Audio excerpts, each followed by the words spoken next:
שלום, וברוכים הבאים למבזק היומי של קסם מדדים ליום חמישי. אני רינת אשכנזי, בואו נתחיל. קובעי המדיניות באירופה הגיעו להסכמה שפתחה דלת לכספי סיוע ליוון. מדובר בתשלום נוסף מתוך החבילה בסך כ10 מיליארד אירו. קרן המטבע נסוגה מדרישותיה להקלות נדיבות מתוך לחץ להגיע לפתרון מהיר.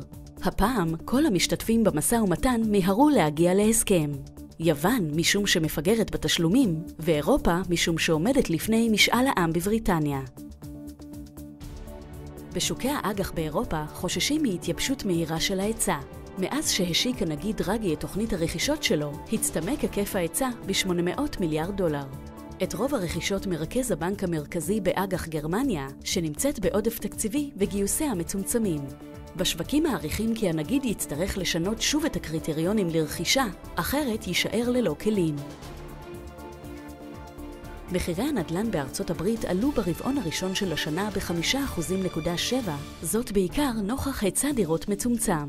המחירים עולים על רקע הגידול בתעסוקה, שדוחק את הצרכנים לחפש אחר הזדמנויות שהולכות ומתמעטות. מחיר הבית הממוצע שנמכר עמד על $217,000. נתון זה הצטרף לשורה של נתונים מעודדים מהענף. הכנסות התעשייה האווירית הסתכמו ב$859 מיליון, ירידה של 5.6% בהשוואה לרבעון הראשון בשנת 2015. הרווח התפעולי עמד על 11 מיליון שקל, לעומת 20 מיליון שקל ברבעון המקביל.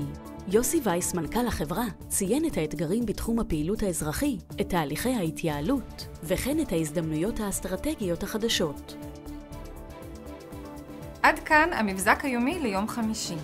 כולנו בקסם מדדים מאחלים לכם יום פורה ומוצלח.